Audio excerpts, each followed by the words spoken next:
An inelastic collision refers to an object that violently strikes and sticks to another object, conserving momentum but not kinetic energy. Let's take a look at this definition of inelastic collision. In the definition, we see the word strikes. Strike refers to the word collision in the vocabulary word inelastic collision. The word sticks in the definition refers to the inelastic part of the vocabulary word inelastic collision.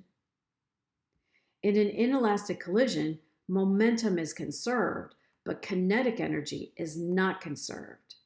This loss of kinetic energy in an inelastic collision is shown in the bottom animation. In the bottom animation, before the crash, we have a red car traveling to the right and a gray car traveling to the left. Each car has their own speed. The total energy before the collision is 37,037 joules. After the two cars collide, the total kinetic energy drops to 0 joules.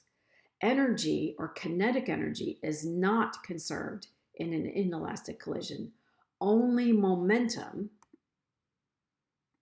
which refers to the mass of the object and the speed of each object before and after the collision, is conserved.